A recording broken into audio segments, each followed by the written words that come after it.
Selamat sore Bapak Ibu. Selamat sore, Pak. Mana kabarnya Pak? Sore Sore Pak. Sehat, Pak.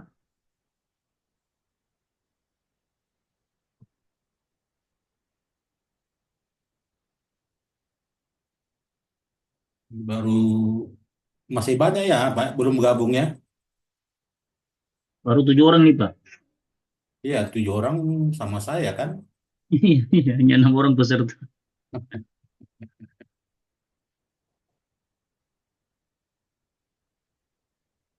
Nggak mungkin berhalangan ya kan? Karena kebetulan ini sengaja ini ambil jam saya juga ini.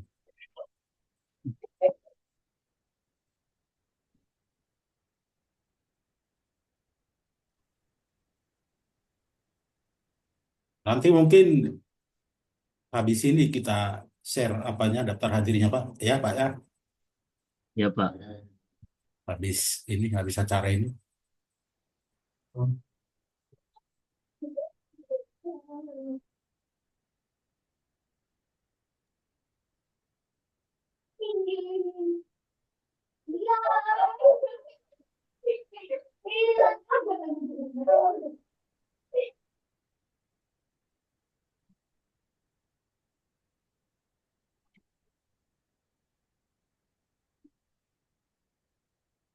Selamat sore Bu.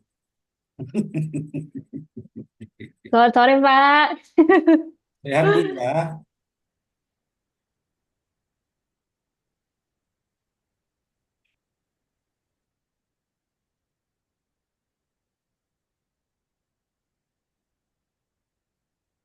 5 menit lagi kita mulai Bu ya.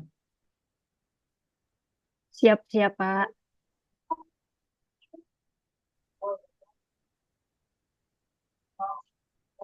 Diingatkan kawan-kawannya Pak ya, biar gabung. Ini biar cepat selesai tesisnya kan ya Pak ya.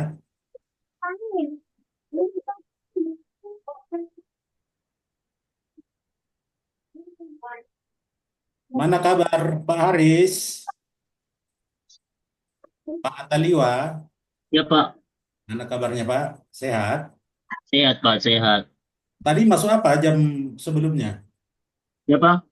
Masuk apa tadi Pak? Masuk mata kuliah apa tadi? Iya, Pak. Iya masuk Pak apa tadi? Ibu, tadi kan masuk jam 1, Jam 1 saya sudah masuk, Pak. Pak Henda ya? ada masuk kuliah tadi Pak jam 1. Iya, Pak. Pak Henda ya kan? Oh.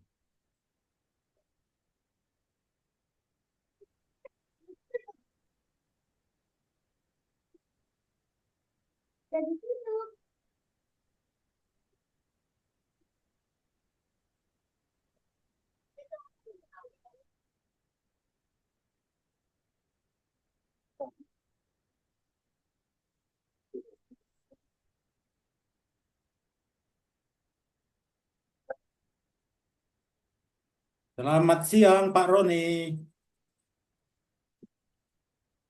Pak Roni, selamat siang Pak. Selamat siang, Pak.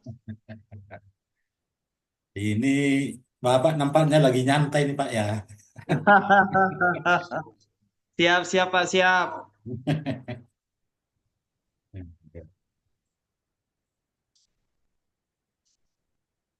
Itu Pak Haris lagi di mana itu Pak? Ada saya lihat gongsi pasainya. Selamat siang, Pak. Ya, lagi Kebetulan ada nonton acara itu. dari kerjaan, Pak. Saya lihat Lagi lagi ada itu. makan, Pak. Gongsi pasai ya, yang merah-merah itu di belakang. Iya, di pantai, Pak. Oh, di pantai ya? Iya, tapi udah mau pulang nih, Pak. Oke lah. Hati-hati Pak di Iya, jalan. Pak. Iya, makasih, Pak. Yuk.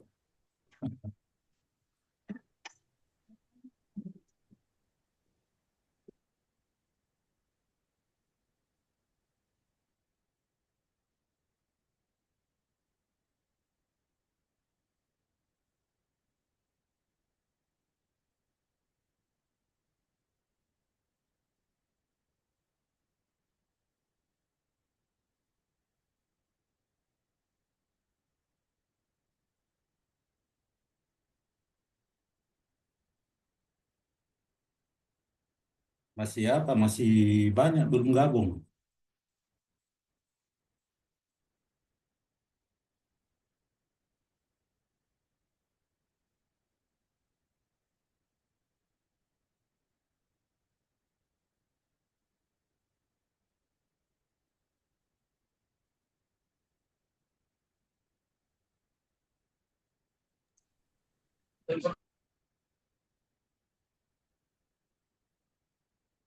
Selamat sore Pak Dedi. Sore. Lagi di proyek Pak. Betul, Pak. Gimana Ini Pak? tahap proses pemasangan outer casing, Pak, untuk turbin. Oh di PLN Pak ya? I- Iya, Pak. Mantap lah Pak. Nanti Izin ambil ya, Pak. nanti begitu selesai S2 langsung inilah kepala apa namanya? Kepala bidang Pak ya. Amin, Pak. Makasih, Pak. Semoga. Makanya Pak dipermantap apanya? Ilmunya ya kan? Iya, Pak. Kebetulan juga kan, Pak, di S2 manajemen ini kan ada future cost itu, Pak, efektivitas penggunaan dana selama project, Pak. Makanya saya ngambil ke manajemen, Pak. Iya Pak, di itu juga ada itu Pak ya, di operasional, di keuangan, ya kan Pak kan? Ah, Iya, ah. betul, Pak. Termasuk perencanaan dalam hal personil juga, Pak. Kan Iya, membutuhkan cost juga. soalnya apalah dia kan, Perlu banyak manfaatnya lah gitu ya Pak ya. sangat banyak sekali, Pak. Dari sekarang juga udah ada beberapa yang saya buat tambahan untuk evaluasi cost per project, Pak. Iya Pak, cocok itu Pak. Jadi kelihatan kita sudah apa namanya sudah ngambil pasca sarjana itu ya kalau kan. Makin Betul, Pak. berkembang gitu dia. Selamat sore Bu Maya, Selamat sore, Pak. sehat Bu? Sore Pak Ronggo, apa kabar? Sore, Sehat, Pak. sehat ya. Jadi sudah dapat jamnya ya? Sudah, Pak. Baiklah, barangkali sudah bisa kita mulai sesuai dengan itu, sesuai dengan apa namanya, namanya susunan acara. Barangkali silakan MC-nya. Baik, Pak. Terima kasih. Saya akan mulai. Assalamualaikum warahmatullahi wabarakatuh. Selamat sore semuanya. Semoga kita semua dalam keadaan sehat dan penuh semangat ya. Perkenalkan, saya Mega yang akan menjadi MC pada acara webinar kita hari ini. Terima kasih banyak atas kehadiran partisipan semua di acara webinar, menulis proposal tesis Magister Manajemen sebuah paradigma alternatif. Acara ini bertujuan untuk memberikan panduan praktis dan wawasan mendalam kepada partisipan dalam menyusun proposal tesis yang berkualitas. Melalui webinar ini, diharapkan partisipan dapat memahami langkah-langkah strategis dalam menulis proposal, mulai dari pemilihan topik, perumusan masalah, hingga penyusunan kerangka teori dan metodologi penelitian. Sebelum kita mulai, izinkanlah saya untuk menyampaikan susunan acara pada hari ini. Pertama, pembukaan MC oleh saya sendiri. Kedua, menyanyikan lagu kebangsaan Indonesia Raya. Kemudian selanjutnya akan diikuti kata sambutan dan pengantar materi oleh moderator. Selanjutnya akan ada pemaparan materi oleh narasumber yang diikuti dengan tanya jawab atau diskusi. Kemudian kesimpulan oleh moderator dan penutup. Baiklah, tanpa berlama-lama lagi, marilah kita beralih ke acara selanjutnya, yaitu menyanyikan lagu kebangsaan Indonesia Raya. Pada Bapak, boleh saya persilakan untuk share screen?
Baiklah, kita beralih ke acara selanjutnya. Kata sambutan dan pengantar materi oleh moderator. Kepada Ibu Efri, waktu dan layar dipersilahkan. Baik, kedengaran ya? Kedengaran, Ibu. Dengar, Ya, Bu, baik, terima dengar. kasih. Selamat sore untuk kita sekalian. Terima kasih kepada Kak Mega ya yang sudah memperkenankan saya memandu acara selanjutnya. Sebelumnya saya ucapkan terima kasih banyak kepada para hadirin di webinar kali ini dengan tema itu menulis tesis Magister Manajemen sebuah paradigma alternatif. Menulis tesis seringkali menjadi tantangan bagi mahasiswa, mulai dari menentukan topik yang relevan, menyusun kerangka teori, hingga melakukan analisis data. Webinar ini bertujuan untuk memberikan panduan praktis agar proses penulisan tesis lebih terarah dan efektif. Hari ini kita akan belajar langsung dari ahlinya yang akan berbagi pengalaman dan strategi terbaik dalam menyusun tesis yang berkualitas. Untuk itu kita akan dengarkan pemaparan dari Dr. Erben Apitupulu dengan tema menulis tesis Magister Manajemen gitu ya. Namun sebelumnya kita akan melihat gitu ya bagaimana CV dari pemateri kita kali ini. Sebentar saya akan share screen ya. Siapakah pemateri kita kali ini gitu ya? Luar biasa sekali kita boleh mendengarkan, berbagi, sharing ilmu dengan beliau Dr. Runggu Besmandala Napitupulu MSI. Kalau boleh sama-sama kita lihat lahir di Pematang Siantar 19 Mei 1967. Luar biasa CV beliau, kita bisa lihat beliau lulusan sarjana dari Manajemen Fakultas Ekonomi dan Bisnis Universitas Sumatera Utara Medan itu tahun 1989, lalu melanjutkan langsung ya S2-nya di Perencanaan Wilayah dan Desa Sekolah Pasca Sarjana Universitas Sumatera Utara Medan, dan langsung juga tidak berhenti di situ saja, begitulah beliau mengenyam dan menggali sumur pendidikan sedalam-dalamnya. Beliau melanjutkan lagi sekolahnya, mengambil ilmu manajemen konsentrasi manajemen pemasaran di Fakultas Ekonomi dan Bisnis Universitas Persada Indonesia Jakarta. Luar biasa ya, diambil di tahun April 2023. Saat ini beliau bekerja sebagai dosen tetap itu di program studi S1 Manajemen Fakultas Ekonomi dan Bisnis Universitas Dharma Agung sampai saat ini, dan juga sekaligus menjadi dosen tetap di program studi S2 Manajemen Program Pasca Sarjana Universitas Dharma Agung. Dan banyak sudah pekerjaan dan andil beliau di Universitas Dharma Agung, pernah menjadi ketua program studi, kepala lembaga penjamin mutu akademik, lalu kepala lembaga penelitian dan pengabdian kepada masyarakat, dan saat ini yang sedang beliau kerjakan juga dan berikan waktu juga pemikiran gitu sebagai instruktur pelatihan pengolahan data penelitian Magister Manajemen Bisnis. Banyak sekali rekognisi yang telah beliau capai sampai saat ini, pernah menjadi konsultan, reviewer, narasumber. Wow, banyak sekali ya menjadi narasumber di berbagai tempat. Ini ada webinar menulis latar belakang penelitian skripsi dan tesis juga sudah pernah beliau sampaikan. Wah, luar biasa pengabdian pembicara kita kali ini. Publikasinya juga tidak kalah ya. Publikasi beliau sangat banyak, ini bisa kita lihat dan bisa kita baca, bisa menjadi referensi kita nanti Bapak Ibu semua peserta hari ini. Boleh dibaca-baca apa saja sih yang sudah pernah Bapak Dr. Erben Apitupulu publikasikan gitu ya. Nih, wow, luar biasa. Ini CV dari Bapak itu, dan hari ini luar biasa sekali ya. Kita bisa bersama-sama duduk bersama Bapak Dr. Erben Apitupulu dan sharing-sharing ilmu. Luar biasa, waktunya itu kurang lebih 100 menit ya Bapak Ibu hadirin semuanya. Untuk tidak berlama-lama, kita akan dengarkan materi dari Bapak Dr. RB Napitupulu. Saya persilahkan. Baiklah ya, jadi terima kasih kepada Bapak Ibu, baik peserta, kemudian MC, kemudian juga moderator, ya, eh, yang telah memberikan kesempatan untuk ikut berpartisipasi di dalam webinar kita ini. Nah, terutama juga kepada para mahasiswa S2 dan juga kebetulan kita juga ada kedatangan tamu, ya, Kaprodi, Magister Manajemen Universitas Sari Mutiara Medan. Nah, kebetulan mungkin ikut juga ini Kaprodi MM Dharma Agung sebenarnya ikut juga, mungkin belum gabung, nanti mungkin gabung Ibu Dr. Laminar. Dan kemudian juga ada Kaprodi Magister Manajemen dari perguruan tinggi lain, nanti mungkin menyusul ya Bapak Ibu ya. Nah, jadi di dalam hal ini terutama kepada Bapak Ibu peserta didik daripada mahasiswa Magister Manajemen. Nah, tentunya ini nanti akan memberikan suatu pandangan ya. Sebenarnya seperti apa harus menyusun ya. Kemudian apa bab, subbab dan substansi lain yang berkaitan dengan tentu di dalam webinar kita ini proposal ya, proposal tesis magister manajemen, baik itu dari konsentrasi manajemen pendidikan, ya, konsentrasi MSDM, pemasaran, keuangan, pariwisata. Nah, sebenarnya pada prinsipnya sama, cuman isinya ya yang berbeda, strukturnya sama. Nah, di dalam hal ini, mengapa kita katakan suatu paradigma alternatif, ya? Karena nanti kita lihat bahwa yang dikatakan dengan paradigma adalah bagaimana seorang peneliti itu memandang, ya, memandang suatu realita atau fakta dan lain sebagainya. Nah, maka di sini nanti kita lihat, ya, ada beberapa hal yang mungkin ya perlu kita perhatikan. Karena kadang-kadang kesalahan-kesalahan karena sudah sering ya, sepertinya bukan salah lagi ya Bapak Ibu ya. Kita ambil contoh sederhana, misalnya masih sering ya, masih sering misalnya tentang rumusan masalah ya, rumusan masalah. Lalu kalimatnya muncul pertanyaan. Nah, apakah itu cocok atau tidak? Kan begitu Bapak Ibu. Namanya juga rumusan kan biasanya suatu pernyataan, bukan pertanyaan.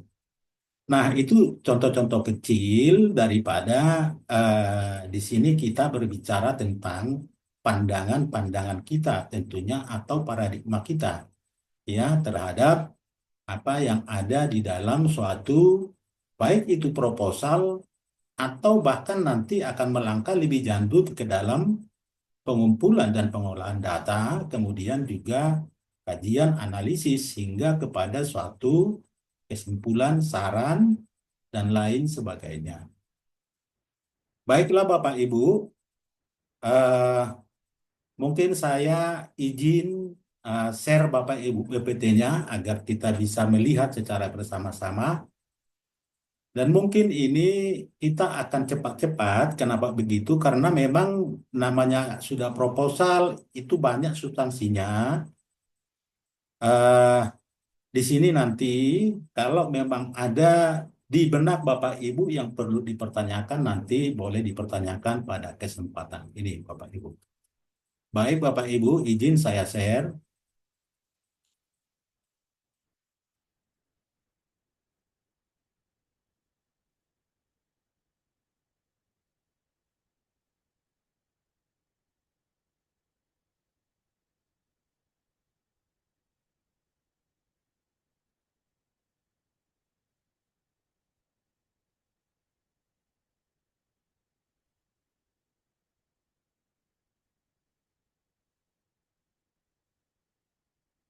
Baik Bapak Ibu, jadi kita ini hanya review saja ya, apa itu yang dikatakan sebenarnya dengan penelitian ilmiah. Jadi yang jelas ya, kalau kita melihat berbagai definisi-definisi daripada penulis ya di dalam metodologi, maka jelas yang dikatakan penelitian itu adalah membangun suatu pengetahuan ya, baik itu berupa konsep, baik itu berupa teori dan lain sebagainya. Nah, tentu berdasarkan fakta-fakta atau realita-realita empiris yang tentunya memenuhi hakikat-hakikat ilmiah. Itu intinya Bapak Ibu ya. Jadi eh, pengembangan ya, pengembangan pengetahuan, pengembangan konsep, pengembangan teori itu tidak bisa asal-asalan, tetapi harus mengikuti hakikat-hakikat ilmiah. Itu baru dikatakan penelitian ilmiah. Apa itu hakikat ilmiah? Ya, tentu dia harus logis, ya, artinya masuk akal, sehat. Nah, kemudian bisa diuji kembali, ya, bisa diuji kembali bahwa memang apa yang diperoleh itu terbukti seperti itu. Nah, kemudian juga terorganisir, ya, teratur seperti itu, jelas langkah-langkahnya dan sistematis. Nah, jadi kalau seperti itu daripada pengembangan teori itu, maka itu disebut dengan penelitian ilmiah.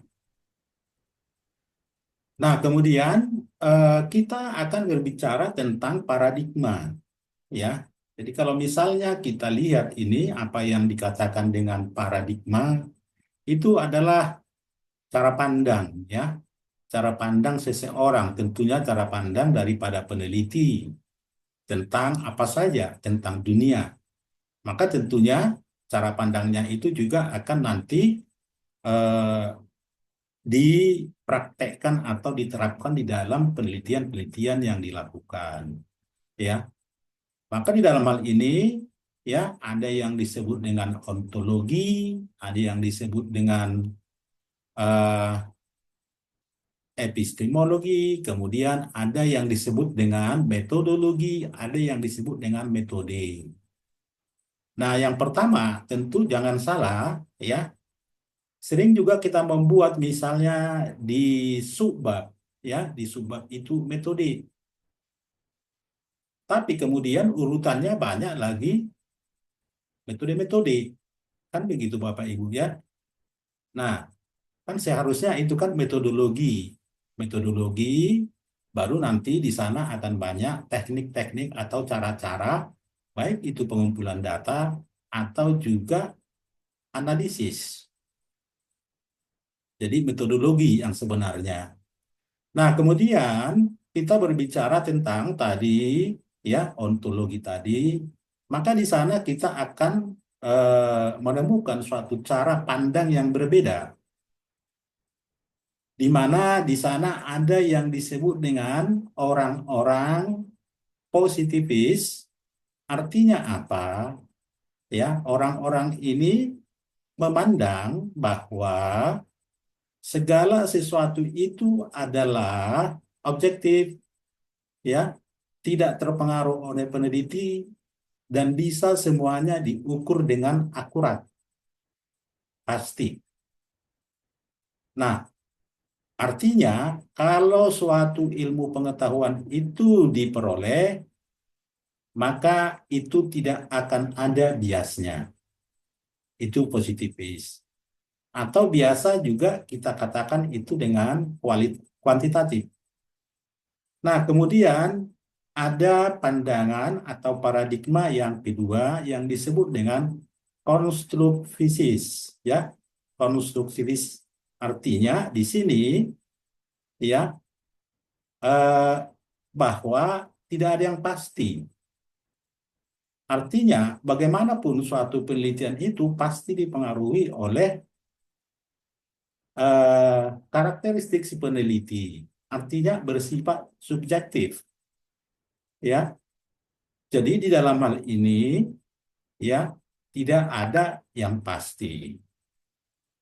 Jadi biasanya apa yang dihasilkan di sini adalah tergantung daripada pola-pola atau data-data atau informasi yang diperoleh di lapangan. Maka relevan dengan ini juga muncul apa yang disebut dengan paradigma criticism, artinya mengkritik positivist tadi, ya, yang mengatakan bahwa akan selalu ada bias, ya. Kemudian hasil-hasil suatu penelitian, terutama di bidang bisnis, itu bersifat sementara. Artinya apa? Kesimpulan yang diperoleh itu adalah pada waktu penelitian itu dilakukan. Apalagi kalau datanya itu adalah cross-section. Jadi artinya itu kan opini-opini pada waktu ya seseorang diajukan pertanyaan. Dan ini tentunya nanti pada ke depan ya bisa saja berubah. Itu yang disebut dengan criticism tadi. Jadi hampir sama sebenarnya dengan konstruktivis tadi. Nah, maka dalam hal ini ya secara garis besar ada dua sebenarnya paradigma tadi ya. Itu yang pertama yang disebut dengan positivis, kemudian ada konstruktivis atau criticism, atau juga disebut dengan nanti juga interpretivis. Ini sebenarnya hanya perbedaan-perbedaan istilah dari para ahli, tetapi semuanya ya apa namanya substansinya sesuai dengan konstruktivis tadi. Nah, pertanyaannya seperti apa kalau tesis? Ya, kalau tesis magister manajemen itu dia paradigma mana? Ya, maka kalau kita lihat, kalau kita searching di berbagai website, ya, kita lihat di perpustakaan, maka dalam hal ini keduanya dipakai, ya, baik positivis, ya, kuantitatifnya, baik juga konstruktivisnya yang kualitatifnya. Dan ini digabung, maka muncullah apa yang disebut dengan metode kombinasi atau mixed method. Nah, jadi bisa kita katakan ya sebenarnya bahwa tesis itu adalah mixed method. Ya, jangan pula nanti pada waktu presentasi seminar ya ini menggunakan pendekatan kuantitatif. Enggak, ya. Itu sudah mix, tidak hanya kuantitatif saja. Nah, nanti bagaimana itu kita ketahui? Ya, bisa kita lihat selanjutnya. Ya, kemudian tadi tentang metodologi dan metode. Jadi kalau dikatakan metodologi, bagaimana penelitian dilakukan? Bagaimana data informasi dikumpulkan dan dianalisis termasuk strategi, rencana, proses, dan desain penelitiannya. Metode itu cenderung lebih teknis, ya. Nah, jadi cara teknik yang dipergunakan. Jadi misalnya kan ada survei, ya, itu metode, ya, atau teknik. Kemudian ada wawancara, pengumpulan data, ya, ada yang sekunder, ada primer, ya. Kemudian teknik sampling, teknik analisis, dan lain sebagainya. Itu adalah ya contoh-contoh daripada metode. Nah, jadi dapat kita lihat sekarang ya apa perbedaan daripada metodologi daripada metode. Nah, terkait dengan banyaknya ya cara pandang dari orang-orang ya tentang penelitian atau katakanlah tentang dunia ini ya, maka muncul banyak istilah-istilah untuk penelitian. Ya, Bapak Ibu ya, coba kita lihat misalnya ini ada 10 ini ya. Ini berdasarkan pendekatan, ada yang induktif, ada deduktif ya Bapak Ibu ya. Kemudian berdasarkan tujuan ada eksploratif, ada pengembangan, ada verifikatif, ya. Kemudian penggunaan hasil, ada dasar, murni, terapan. Berdasarkan analisis data ada kuantitatif, kualitatif, bidang ilmu ada eksak, ada sosial, ya, dimensi waktu, ada cross section, ada time series berurutan dari waktu ke waktu. Kemudian dari tingkat eksplanasi ada deskriptif, komparatif, asosiatif, ya. Kemudian dari pengendalian variabel ada survei, ada eksperimental. Dari taraf penelitian ada deskriptif, ada inferensial. Kemudian dari kehadiran variabel ada yang historis, ada ex post facto, ada yang eksperimen. Nah, jadi begitu banyak muncul ya istilah-istilah daripada penelitian ini, ya, berhubung tadi dengan cara pandang yang berbeda-beda itu dan tentunya semuanya benar. Nah, kemudian ya, di samping itu ada lagi yang membagi ini penelitian itu, ya, seperti yang dikemukakan ya di buku Sugiono ini, ya. Apa katanya? Jadi semua penelitian itu bisa kita bagi atas dasar fungsi. Yang pertama yang disebutnya dengan need to know, artinya bahwa penelitian itu ingin mengetahui, ya, perlu untuk mengetahui sesuatu. Yang dua, ya, yang kedua yang disebutnya dengan need to do. Jadi penelitian itu ya diperlukan untuk melaksanakan sesuatu. Yang kedua. Nah, kemudian yang ketiga, need to choose. Artinya suatu penelitian itu diperlukan untuk memilih. Jadi ada yang mau dipilih, lalu dilakukan suatu penelitian. Ada yang ingin diketahui, dilakukan suatu penelitian. Ada yang ingin dilaksanakan, ya, maka dilakukan suatu penelitian. Nah, tentunya sekarang kita akan fokus ya kepada proposal tesis magister manajemen, ya Bapak Ibu ya. Maka dia akan di sini Bapak Ibu ini. Jadi di dalam hal ini kalau kita lihat ilmu-ilmu di bidang bisnis, ya, atau lebih spesifik di magister manajemen itu adalah masuk di dalam kategori need to know. Ada yang ingin diketahui. Ya, Bapak Ibu ya. Jadi sebenarnya ya, boleh dikatakan sebenarnya tujuannya adalah ada yang ingin diketahui. Cuman yang sering terjadi ya, kita lihat kurang bisa dipaparkan secara jelas informasi apa yang ingin diketahui. Ya, Bapak Ibu ya. Sehingga kadang-kadang kalau ditanyakan ya ingin mengetahui apa, lalu ya pada waktu seminar ya mahasiswa bingung ini mengetahui apa, kan begitu. Lalu datang pula dosennya. Oh, tambahkan menganalisis. Ya. Buat saja mengetahui dan menganalisis. Makin lari lagi, kan begitu. Nah, sebenarnya menganalisis ini adalah proses untuk mencapai tujuan. Nah, tentu ujung-ujungnya yang diharapkan kesimpulan dan rekomendasi. Nah, jadi hal itu yang perlu sebenarnya diperhatikan. Ya, kadang kita lihat pada waktu seminar, proposal, mahasiswa bingung, tambah lagi.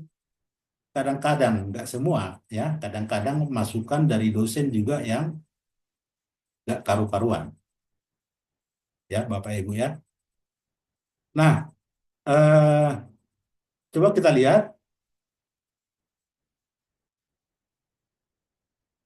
Ini dia Bapak Ibu, ya. Tadi need to know, ya, need to know untuk magister manajemen itu kualitatif, kuantitatif, ada kombinasi.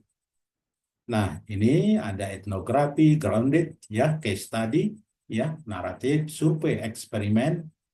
Nah, ini menurut urutannya, kombinasi, sekuensial, bisa dia kualitatif dulu, baru kuantitatif. Kalau kita lihat misalnya di tesis, maka dia duluan dulu kualitatif. Kualitatifnya pada waktu dia melakukan eksplorasi, ya, eksplorasi, identifikasi masalah. Hingga nanti dia membangun hipotesis. Kan itu Bapak Ibu ya. Kan itu hipotesis nanti dibangun dari referensi-referensi ya dari para peneliti-peneliti terdahulu. Jadi itu adalah kualitatif. Nah, kemudian masuk dia yang deskriptif ya. Statistik itu deskriptifnya, suatu kuantitatif, kemudian masuk dia ya analisis kausal, apakah itu regresi, apakah analisis jalur, apakah dia model persamaan struktural. Nah, kemudian kalau yang kombinasi bisa juga sekaligus masuk dua-dua, yang kualitatif dengan yang kuantitatif yang disebut dengan konkaren. Ya, dia sekaligus ya dilaksanakan. Nah, jadi ini dia kalau untuk apa namanya asisten manajemen tentunya. Namun demikian ada juga ya dia hanya di kualitatif saja ya, bisa kualitatif saja ini bisa saja.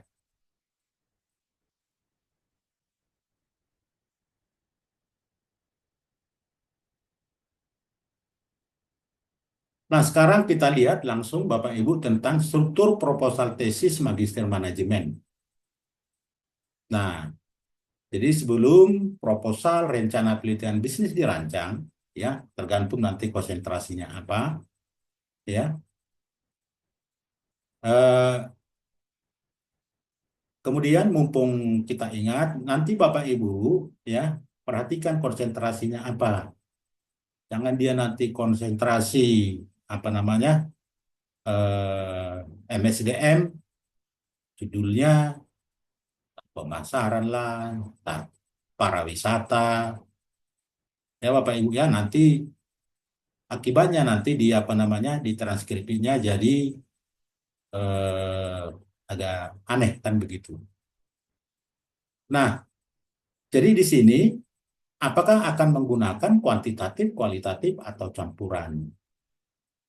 Nah, jadi dalam hal ini tentunya nanti akan dilihat apa yang mau diteliti, kemudian minat daripada peneliti seperti apa, ya, itu kira-kira nanti. Nah, jadi di sini format penelitian tesis kebanyakan mengacu pada campuran, ya, paradigma positifis dan paradigma konstruktivis yang sering digunakan, atau metode kombinasi atau mixed method. Ada kalanya paradigma konstruktivitis, ya, semata, jadi hanya kualitatif yang diacu oleh peneliti bisnis. Namun, nah, ada namunnya, sering dirasakan kurang lengkap. Nah, jadi struktur proposal, ini dia Bapak Ibu ya, proposal tesis. Nah, tentunya ya, urutan-urutan ini atau istilah-istilah di sini Bapak Ibu tidak statis, bisa saja ada yang beda ya, beda nomenklaturnya, atau bisa saja mungkin urutan ya, urutannya tidak sama ya. Tapi sebagai perbandingan bisa kita lihat ini. Tentunya ada lembar sampul, pengesahan, pernyataan. Kalau sudah jadi mau seminar proposal tentu ada abstrak. Ya, ada abstrak Bapak Ibu. Ya, abstrak itu kan cerminan atau summary sebenarnya. Ya, ya proposal tentu ada summary-nya. Apa mungkin proposal tidak ada summary? Ya. Tapi kadang-kadang ini ada juga yang tidak cocok. Selesai dulu nanti katanya, ya. Padahal acaranya seminar proposal, kan begitu Bapak Ibu. Seharusnya apa yang terkait dengan proposal itulah yang diseminarkan pada saat itu. Jadi bukan cerita sesudah hasil. Hasil nanti kan beda. Nah, kemudian tentu biasa ada kata pengantar, daftar isi, daftar tabel, daftar gambar, daftar lampiran. Nah, mungkin kalau ada lagi daftar-daftar lain, ya bisa jadi, bisa saja mungkin daftar istilah. Kan bisa saja, Bapak Ibu ya. Tapi jarang ini ya. Biasanya hanya sampai di sini dia yang banyak. Kemudian pendahuluan ada latar belakang, ya. Nah, ada mungkin membuat latar belakang masalah, ada latar belakang penelitian. Jadi sebenarnya sama saja. Karena sebenarnya ya basis dasar dilakukan penelitian akan masalah. Nah, itu sama saja. Nah, kemudian di latar belakang Bapak Ibu, ya, kita mulai dengan penjelasan umum atau gejala. Ya, jadi kalau penelitian bisnis itu di awal itu ya yang paling ideal dimulai dengan suatu atau menceritakan gejala yang ada, ya Bapak Ibu ya. Atau mungkin misalnya ini kalau dia kualitatif semata, bisa diberikan gambaran umum ya dari apa dulu dari yang besarnya, baru nanti masuk dia ke konteks topik atau judul. Jadi mengerucut dari umum ke ya konteks judulnya ya. Nah, kemudian identifikasi masalah. Beda masalah, beda dengan identifikasi masalah. Kalau dikatakan identifikasi masalah, ini adalah suatu proses. Dan ini yang sangat paling sulit, Bapak Ibu.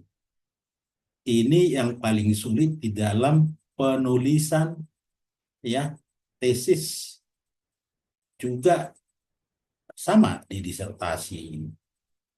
Ya, ini identifikasi masalah. Kenapa? Ya, karena ini kan merupakan suatu proses eksplorasi sebenarnya, pencarian. Jangan sampai salah, ya Bapak Ibu ya. Jangan nanti gejala, lalu itu dianggap sebagai masalah. Itu Bapak Ibu. Contoh misalnya, ini masih sering, ya. Kinerja karyawan menurun. Bisa dilihat kasat mata. Nah, pertanyaannya ini gejala atau memang itu masalahnya? Ya kan Bapak Ibu? Ya. Laba menurun terus. Ini gejala atau masalah? Penjualan menurun. Ini gejala atau masalah? Nah, jadi jangan yang diadres itu gejalanya. Ya tentunya nggak cocok. Nah, contoh sederhana misalnya bisa kita lihat ya ya diri kita sendiri ya. Hidung maaf misalnya hidung kita meler ya kan? Demam, batuk. Nah, ini kan gejala ya Bapak Ibu ya. Jadi nanti kalau kita pergi ke dokter, periksa-periksa, mungkin dokter akan menemukan ada virus atau bakteri di kerongkongan. Ini yang harus diselesaikan. Jadi bukan batuknya, ya Bapak Ibu ya. Itu contoh-contoh sederhana. Nah, kemudian nanti ada justifikasi, ada urgensi, ada originalitas penelitian. Nah, ini penting untuk menunjukkan bahwa itu tesis kita itu berbeda, ya. Kita tunjukkan di mana bedanya. Kita bisa searching, ya, artikel-artikel atau tesis-tesis di website. Misalnya, katakanlah 5 tahun belakang, yang kira-kira variabelnya mungkin sama. Jadi di mana bedanya kan begitu, Bapak Ibu ya. Nah, kemudian ya, masih di latar belakang itu kita sebaiknya menceritakan apa nanti kira-kira kontribusi dari penelitian kita ini. Ya, Bapak Ibu ya. Loh, ada yang mengatakan, ya itu kan manfaat. Manfaat penelitian kan sudah ada. Nah, ya bisa jadi. Tetapi apakah sama kontribusi dengan manfaat? Ya, jadi kalau kita baca misalnya artikel-artikel yang diindeks, ya, yang terindeks jurnal-jurnal terindeks Scopus atau katakanlah Sinta 1, Sinta 2, ya, maka semuanya mengharuskan kontribusi bukan manfaat.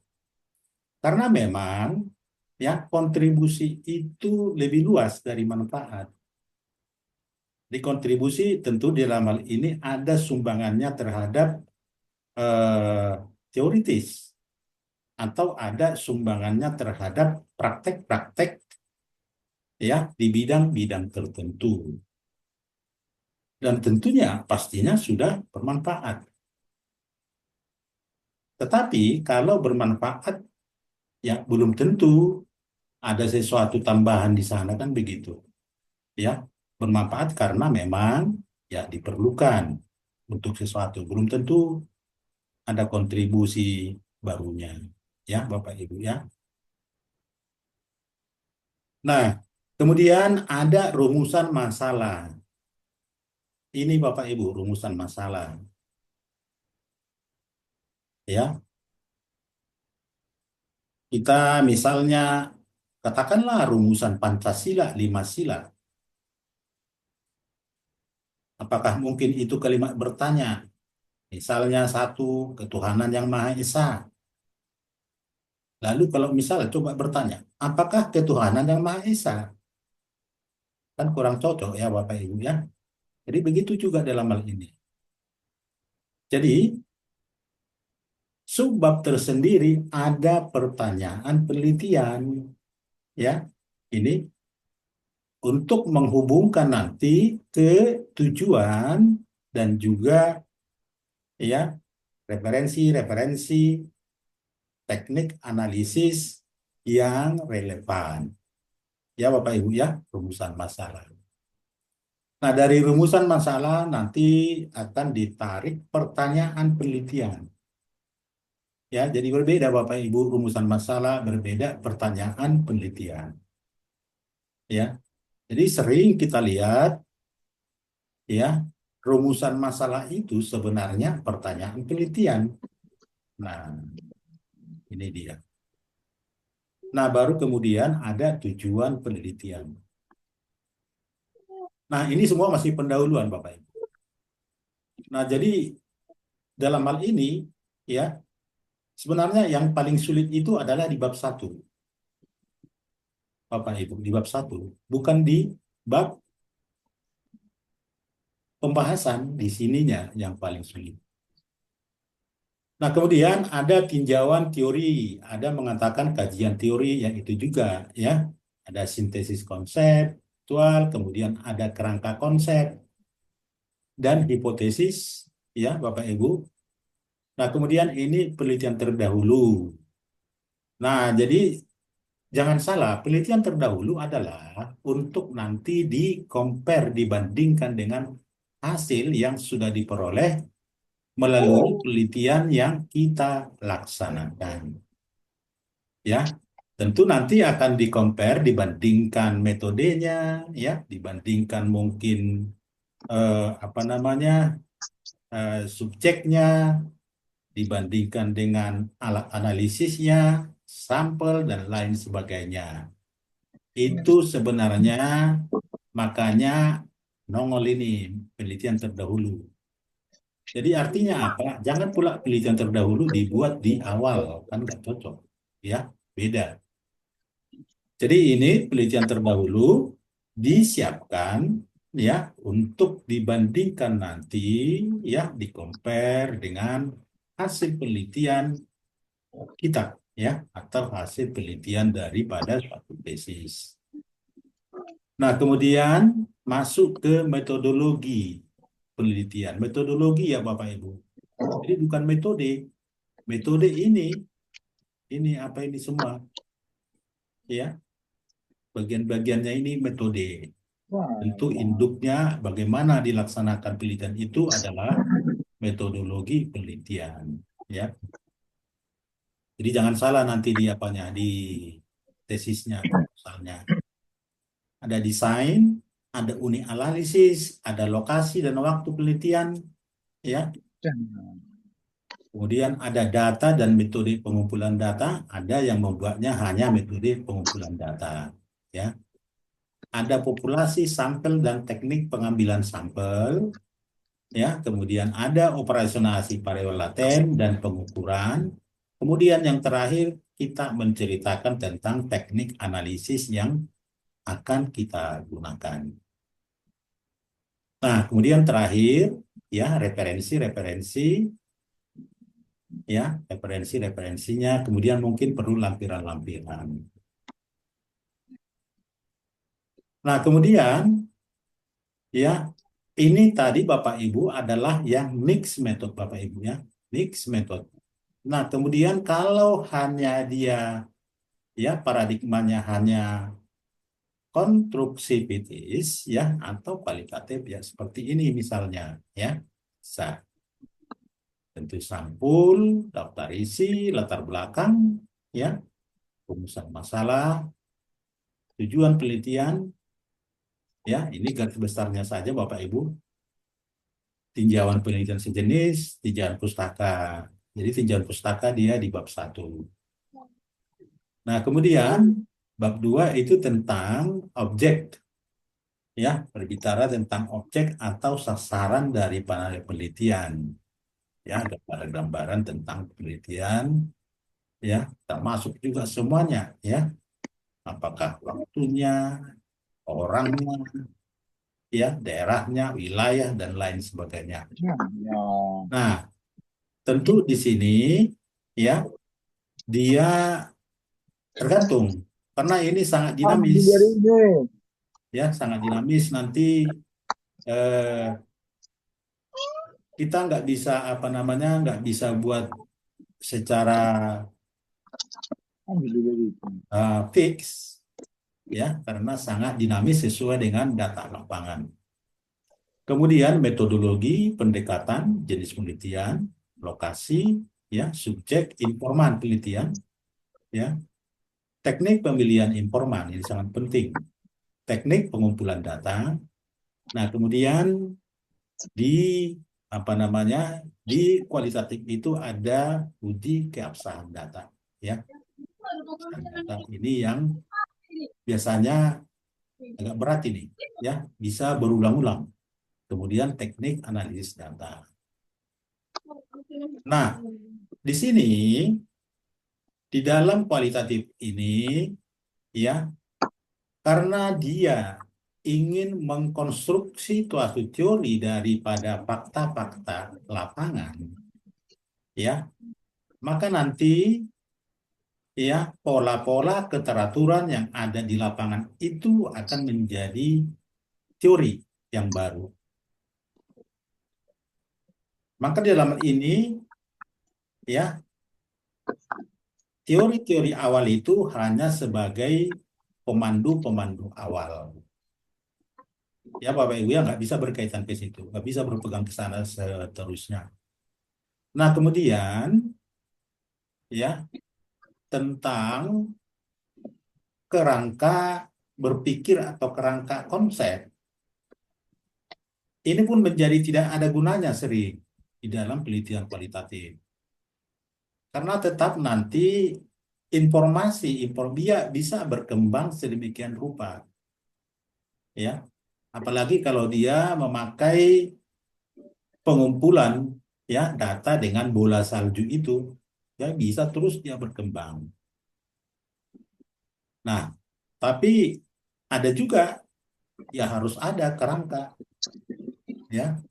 Ya bisa-bisa saja dibuat dia, tapi manfaatnya tidak begitu ada. Tidak seperti misalnya di dalam kuantitatif. Nah, jadi inilah Bapak Ibu ya struktur Ya, susunan daripada butir-butir di dalam proposal tesis.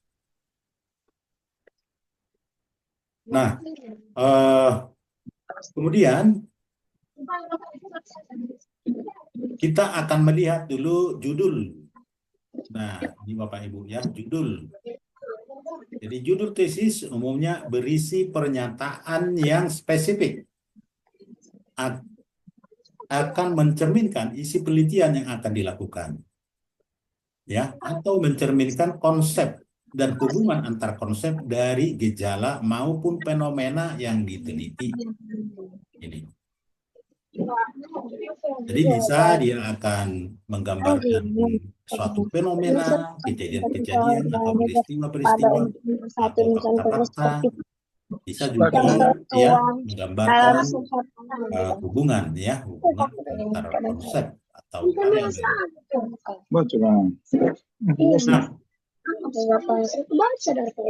meskipun pertama kali dalam struktur proposal, kan duluan itu Bapak Ibu judul. Bukan berarti judul yang ditetapkan bersifat statis.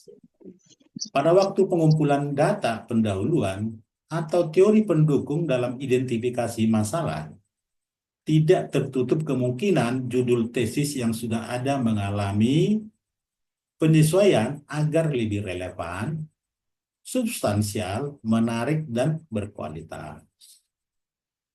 Ya Bapak Ibu ya. Jadi di samping berkualitas, relevan, substansial, judul itu juga harus menarik. Kenapa harus menarik? Agar orang tertarik untuk membaca. Iya kan Bapak Ibu? Jangan nanti di publikasi di perpustakaan, ada orang mau baca. Kan begitu. Ya. Jadi dibuat menarik sehingga orang mau baca. Nah, kriteria topik tesis yang baik seharusnya kreatif, menggunakan pendekatan yang belum pernah diterapkan, belum banyak dikaji dengan pendekatan serupa. Ya. Nah, selanjutnya strategi yang diterapkan mahasiswa magister manajemen bisa adopsi dari tesis-tesis yang lain. Bisa saja Bapak Ibu ya diadopsi. Bisa dari disertasi ya bisa juga ya yang relevan. Atau makalah dari jurnal atau publikasi itu juga bisa diadopsi. Diadopsi ya Bapak Ibu ya, bukan di copy paste ya. Kembangkan sesuatu untuk menutupi kekurangan. Kita baca, oh ini ada kurangnya. Ya kan Bapak Ibu ya? Bisa misalnya ada tekniknya yang kurang cocok atau sudah usang. Oh ini. Kemudian ada katakanlah konsep-konsep atau teori yang kita ketahui yang masih perlu ya. Itu bisa jadi ya metode. Nah, kemudian bisa juga konsul dengan pembimbing atau pakar di bidangnya ya. Cuman biasanya kan pembimbing belum ada ya. Tapi sudah ada ya, di proposal kan sudah ada pembimbing. Cuman di awal-awal mungkin konsulnya sama Pak Prodi ya Bapak Ibu ya. Nah, kemudian Herr dan kawan-kawan ya menyatakan karakteristik penelitian meliputi dikembangkan dari dan didukung oleh landasan teori yang kuat. Ya Bapak Ibu ya. Sponsor penelitian sendiri, ini sponsor kalau ada sponsornya biasanya. Ya Bapak Ibu ya, sponsor proyek. Nah mungkin masalah penelitian didefinisikan, dirumuskan dengan baik, dan pertanyaan serta tujuan penelitian mengalir darinya bersifat spesifik dan dapat ditangani melalui desain penelitian yang ketat. Nah, kebutuhan dan persyaratan sumber daya dipahami dengan baik, ya, apa yang diperlukan untuk topik ini sejak awal proses penelitian, waktu, dana, keahlian, dan akses data. Ini perlu. Nah, kemudian ini yang terakhir. Penelitian diharapkan dapat memberikan kontribusi terhadap ilmu pengetahuan, baik bersifat teoritis maupun praktis. Kontribusi ya Bapak Ibu ya. Jadi tidak sekedar manfaat saja.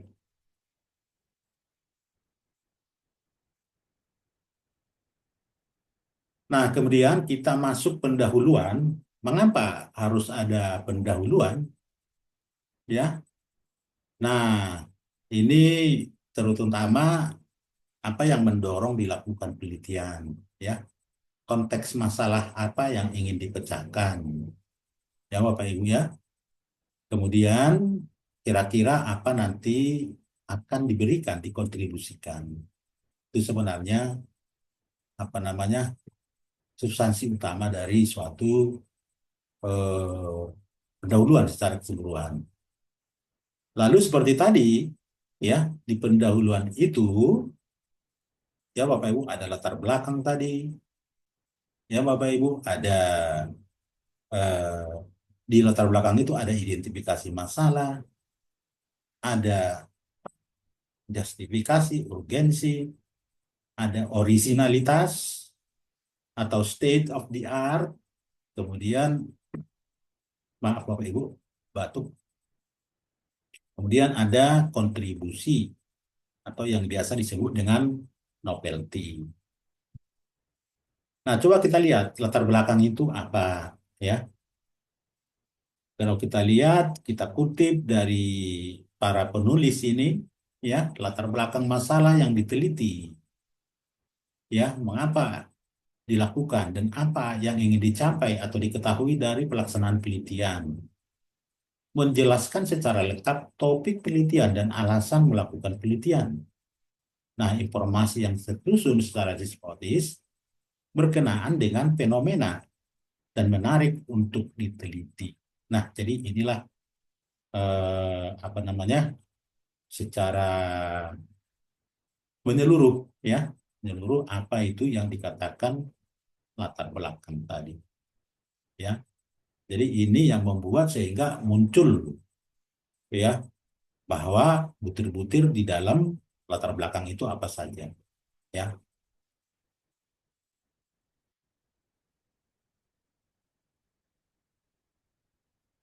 Nah, sebagaimana tadi, ya, kita lihat di dalam latar belakang itu yang pertama sekali adalah penjelasan umum dan gejala. Ini Bapak Ibu, penjelasan umum. Jadi penjelasan umum itu yang kita katakan tadi dari umum, ya, mengerucut kepada konteks judul atau topik. Nah, itu bisa berupa suatu hal-hal yang normatif, ya, atau hakikat normatif, ideal, bisa berupa suatu anggapan-anggapan atau premis, asumsi, ya. Kemudian dilanjutkan dengan memunculkan suatu apa yang menjadi gejala. Atau bisa saja langsung ya dikemukakan gejalanya. Tapi sebelumnya kan ada kata-kata mengantarnya dulu. Ya, tidak langsung-langsung agar pembaca bisa lebih paham.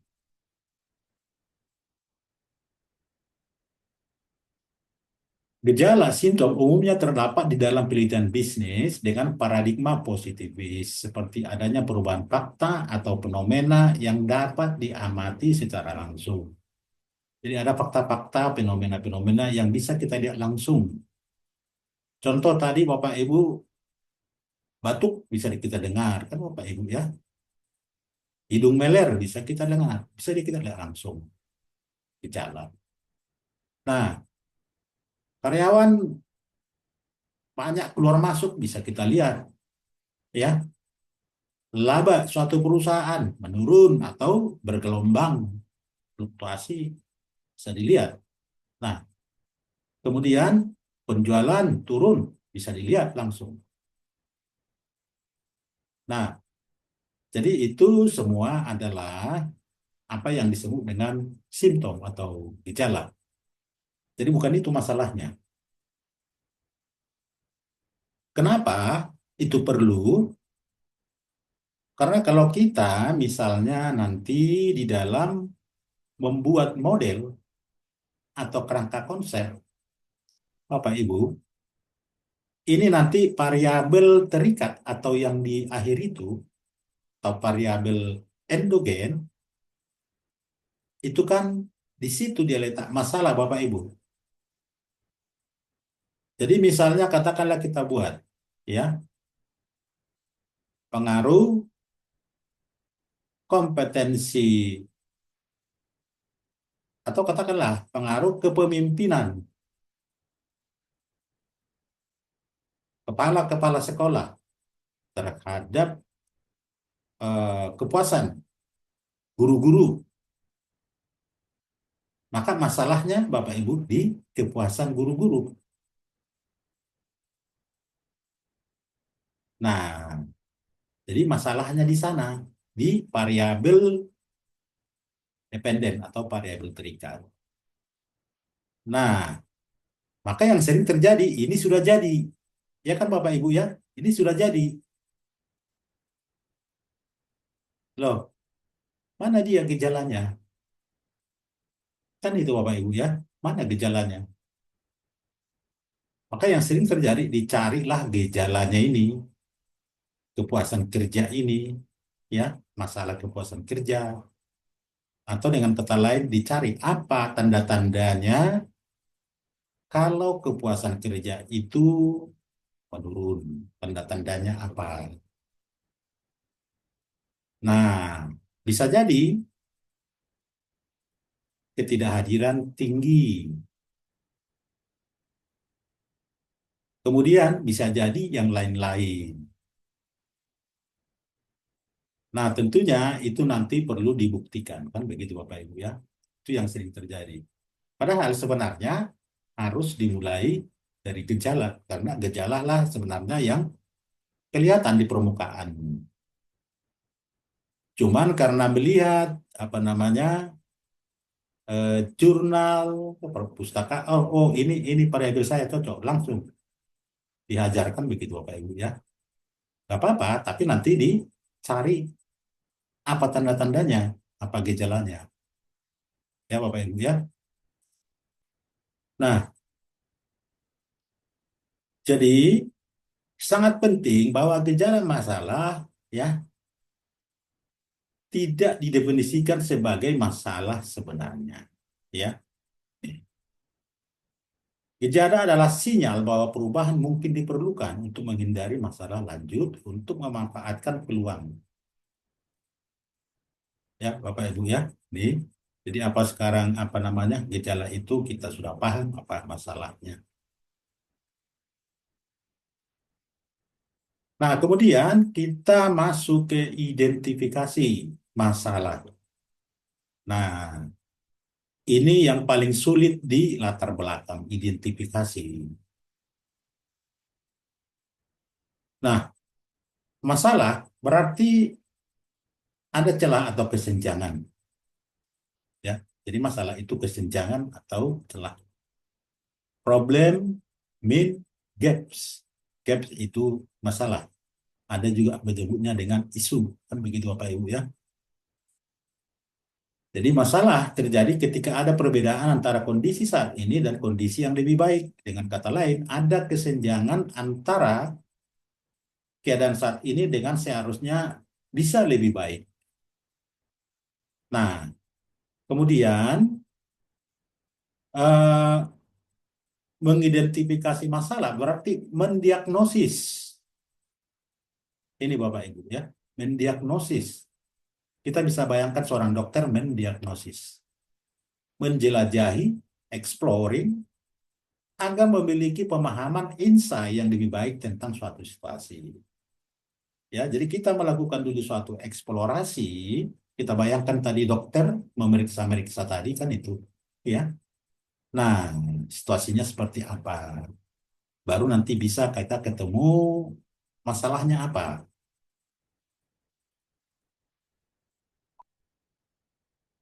Jadi penelitian ilmiah selalu dimulai dengan mengidentifikasi masalah.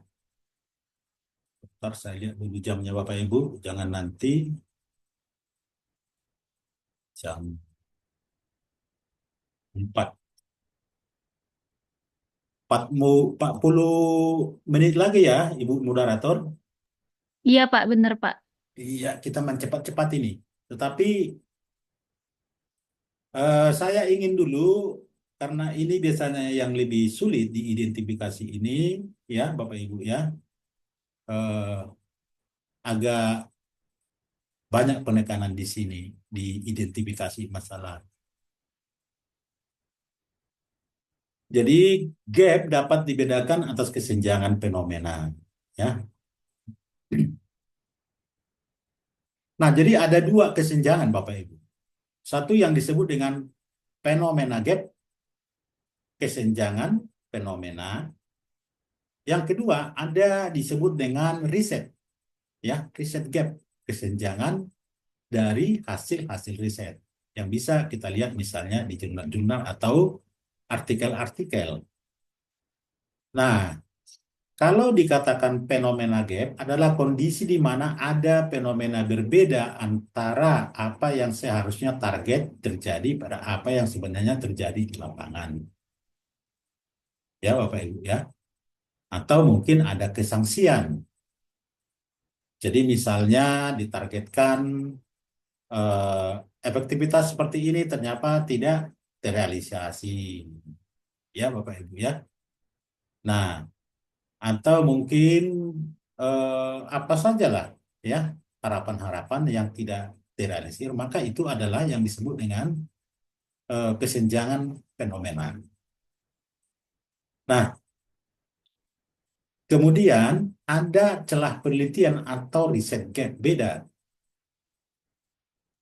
Ya, Bapak Ibu ya. Jadi fenomena itu biasanya adalah berasal dari praktek-praktek bisnis di lapangan. Kan begitu ya Bapak Ibu, praktek-praktek bisnis di lapangan, maka muncul fenomena gap.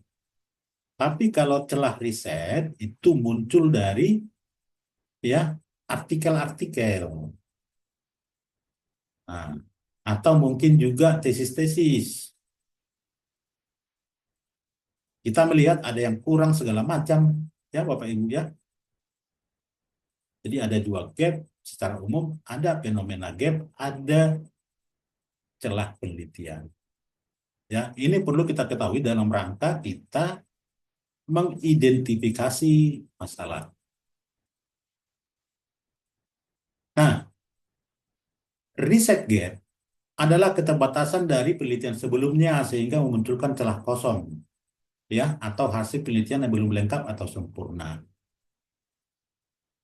Nah, riset gap disebut latar belakang masalah. Kesenjangan disajikan jadi bahan atau ide penelitian.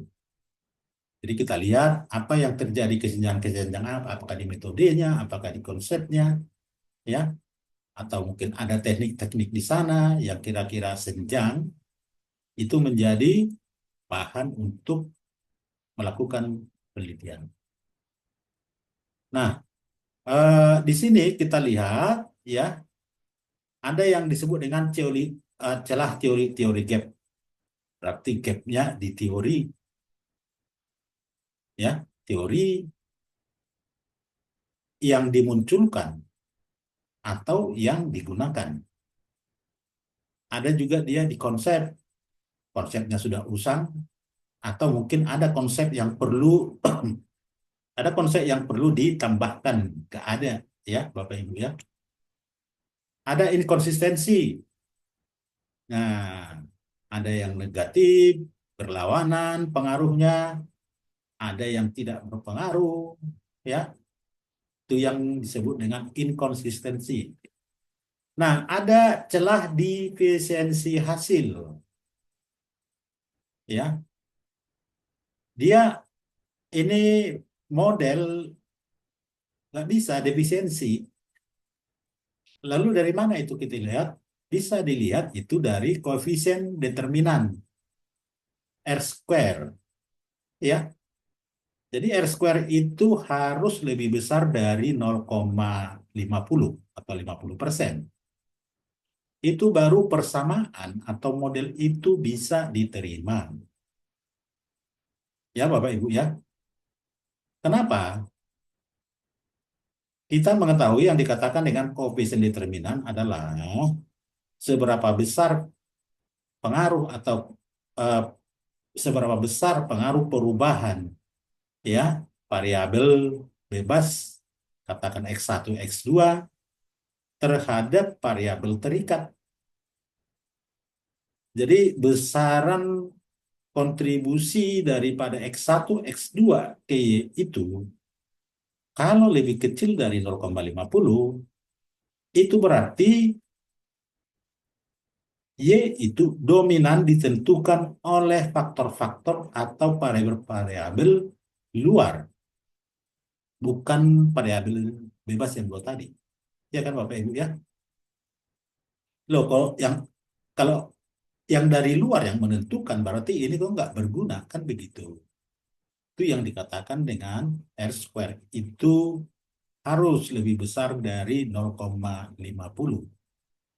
Sangat misalnya kalau di perusahaan-perusahaan yang sudah list, ya tentunya pemegang saham yang 51% itulah yang menentukan.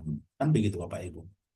Jadi kalau faktor luar di atas 50, 0,50, itu berarti model kita itu ya nggak bisa dipakai. Apa artinya nggak bisa dipakai? Nggak bisa dibahas-bahas, untuk apa? Orang nggak berguna. Nah, itu kira-kira Bapak Ibu nanti perlu diperhatikan. Jangan nanti kalau sudah berpengaruh signifikan, oke, oke, ya bisa, semua berpengaruh signifikan, tetapi R square-nya perlu dilihat. Nah, celah metodologis, nih, ya Bapak Ibu ya, celah empiris, nanti bisa lagi dibaca Bapak Ibu, nanti ini saya share ke, apa namanya, ke WA masing-masing. Nah, kemudian ada celah praktek seperti apa itu celah populasi. Kemudian, nah jadi celah-celah inilah masalah. Kan begitu Bapak Ibu ya, masalah. Mengeksplorasi atau menemukan masalah. Nah, bagaimana menemukannya? Bisa kita lakukan wawancara, diskusi, ya. Nah, coba kita cari apa yang berubah, ya, kira-kira. Nah, jadi ini semuanya ya, termasuk juga ini sumber-sumber sekunder ya, semua diambil untuk ya melihat ya dari gejala itu masalahnya sebenarnya apa. Ini dia.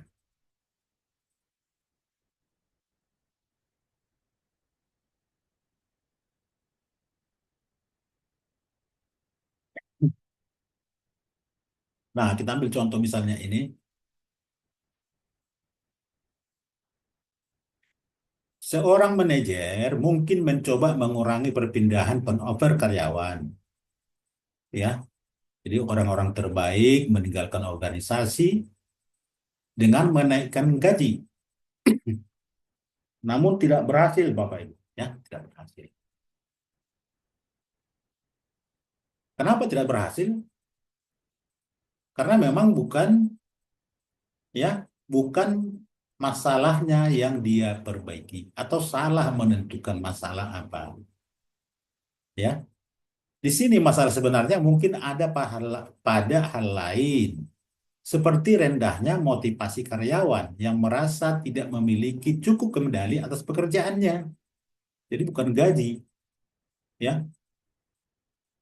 Mungkin manajer melihat ada fenomena gejala turnover tinggi. Oh, ini pasti masalahnya gaji, dinaikkan gaji. Nggak cocok, ya. Jadi ternyata tentang ya karyawan itu nggak memiliki kendali atas pekerjaannya. Itu yang membuat mereka keluar, bukan gaji. Jadi tingkat turnover yang tinggi mungkin hanya merupakan gejala dari masalah motivasi yang sudah mengakar. Ini salah satu contoh Bapak Ibu ya.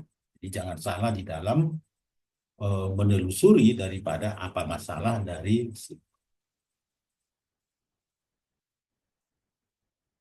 Nah, bisa juga kita lakukan misalnya seperti ini. Ini misalnya gejala, ya dicari apa sebenarnya masalah, ya. Bagaimana mencarinya? Ya kita wawancarai orang-orang yang berkompeten atau yang bekerja di bidang itu. Atau kita lakukan diskusi, kemudian bisa juga dari sumber-sumber sekunder, ya mungkin ada yang bisa membimbing ke arah itu. Nah ini ya kerangka ikan ya, fishbone.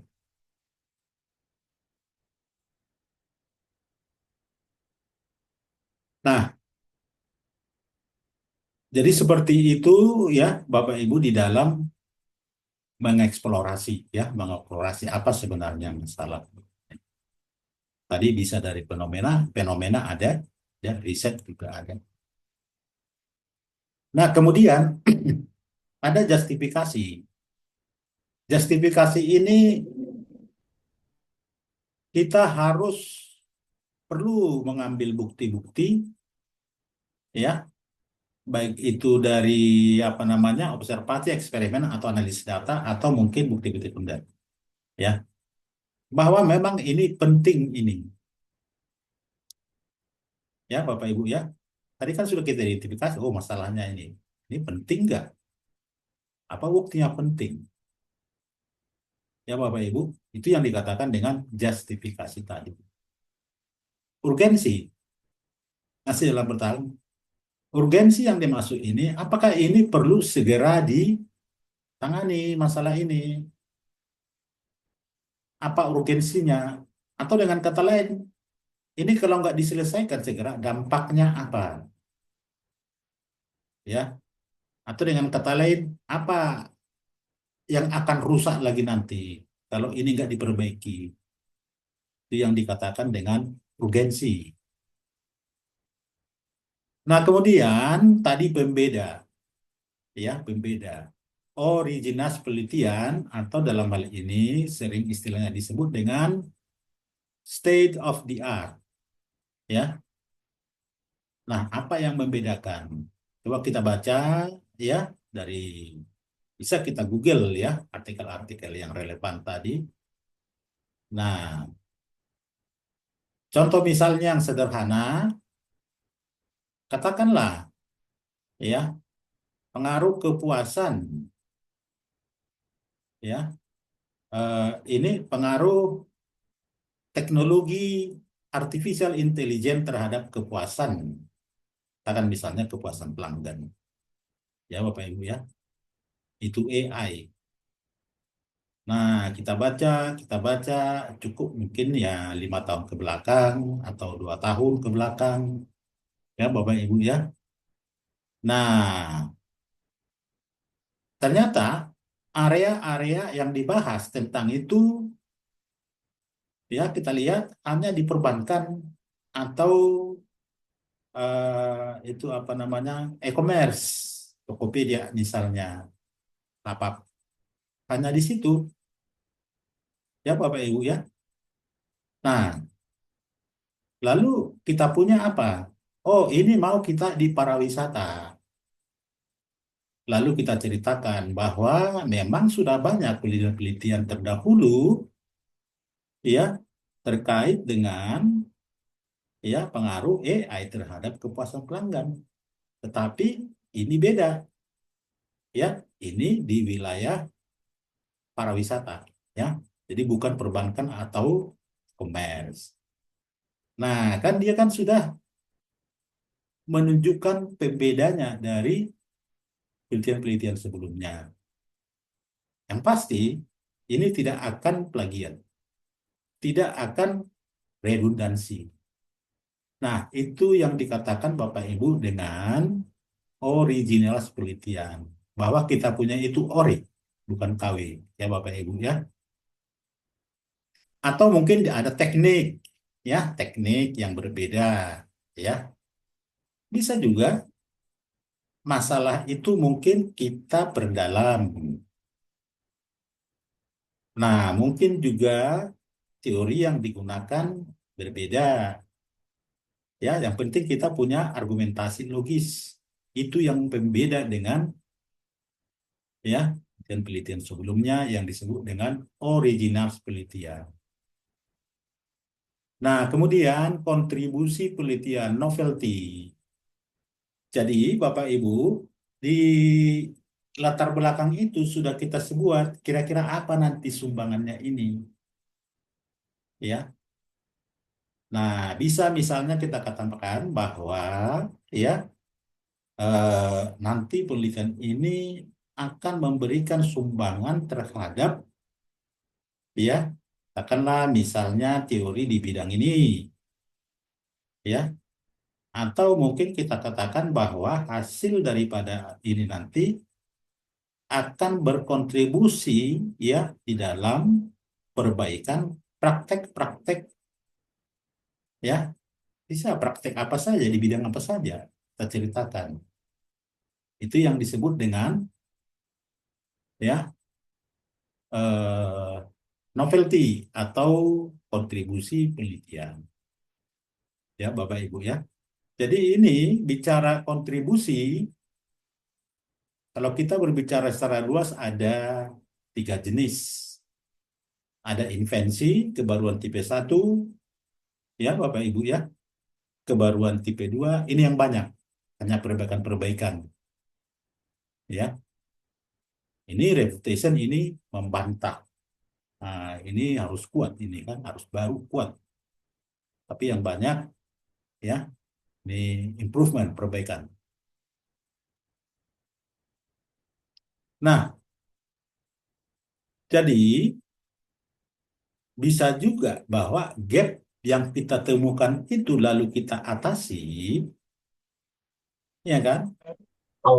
Nah, itulah hasil atau informasi atau apa saja yang kita buat untuk mengatasi gap itu, itulah novelty, ya Bapak Ibu ya, novelty atau kebaruan.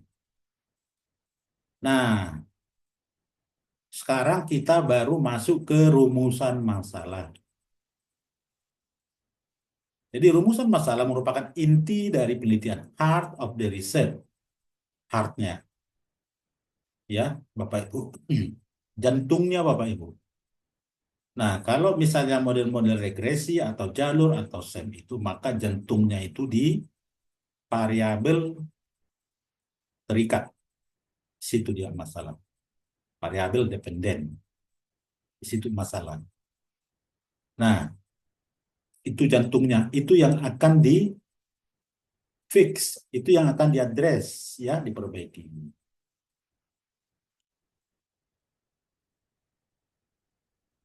Masalah penelitian yang telah berhasil diidentifikasi yang biasanya melalui suatu eksplorasi perlu didefinisikan atau dirumuskan sehingga dapat menjadi rujukan untuk pertanyaan dan tujuan penelitian.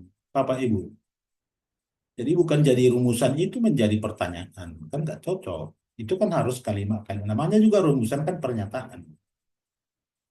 Di samping itu, adanya rumusan masalah dapat diperoleh gambaran bagaimana pemecahan masalah dan apa solusinya yang akan dicari oleh peneliti, ya, dan memberikan tuntunan kepada peneliti tentang data dan informasi yang diperlukan dan teknik analisis yang relevan. Rumusan masalah dinyatakan dalam kalimat pernyataan tentang situasi problematik yang menggambarkan kesenjangan antara kenyataan dengan teori atau kenyataan dengan fakta-fakta empirik penelitian, ya, atau kebijakan yang seharusnya yang memungkinkan untuk dijawab dan terdapat lebih dari satu kemungkinan.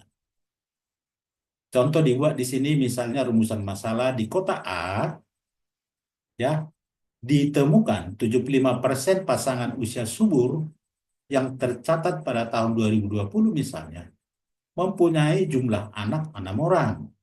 Setiap pasangan usia subur. Padahal pemerintah telah menetapkan jumlah anak tiap keluarga paling banyak 3 orang. Jadi dia suatu rumusan masalah, ya Bapak Ibu ya. Nah, ini signifikansinya. Nah, kemudian pertanyaan penelitian.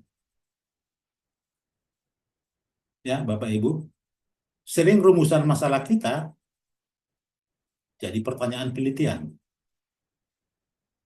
Rumusan masalah penelitian akan menghasilkan pertanyaan penelitian. Pertanyaan penelitian adalah pertanyaan spesifik yang berkaitan dengan masalah penelitian yang dibahas dalam penelitian. Rumusan masalah penelitian berubah menjadi pertanyaan penelitian untuk tujuan penelitian. Tentu perubahan itu ya didasarkan pada kajian-kajian pustaka atau hasil-hasil penelitian sebelumnya. Ya. Nah, kemudian perlu juga kita lihat ya pertanyaan penelitian untuk tadi positivis ya, kemudian untuk interpretis atau konstruktivitis ya Bapak Ibu ya. Beda dia ya. Ini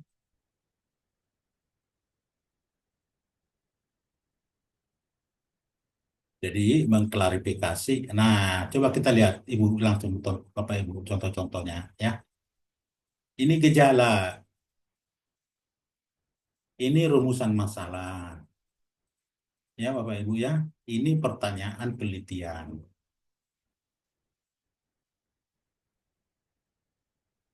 Nah, contoh peringkat layanan pelanggan rendah, rumusan masalah, wilayah penjualan terlalu besar, pelatihan tidak memadai. Pertanyaannya, faktor apa yang mempengaruhi ini ya, Bapak Ibu ya, peringkat layanan pelanggan. Kita lihat. Nah, kemudian penjualan lebih rendah dari yang diharapkan, kurangnya kampanye. Bagaimana kebiasaan? Ini konstruktivitis ya Bapak Ibu ya. Jadi ini contoh ya, contoh daripada gejala, rumusan masalah, pertanyaan penelitian. Nah, kemudian sampai kita ke tujuan penelitian, ini yang terakhir di latar belakang, di pendahuluannya Bapak Ibu ya. Tujuan penelitian adalah pernyataan bertanya pada penentuan informasi yang dibutuhkan untuk pemecahkan. Jadi informasi apa? Arah dari suatu riset yang akan dilaksanakan, yakni diperolehnya suatu kesimpulan atau rekomendasi yang dapat dipergunakan untuk pemecahan masalah. Jadi informasi apa yang akan bisa diperoleh, itu yang menjadi tujuan penelitian. Ya, Bapak Ibu ya. Nah, jadi ini bisa untuk mengkaji entitas pengetahuan yang ada, menyelidiki beberapa situasi yang ada, memberikan solusi terhadap masalah. Ini adalah contoh-contoh daripada kalimat-kalimat tujuan.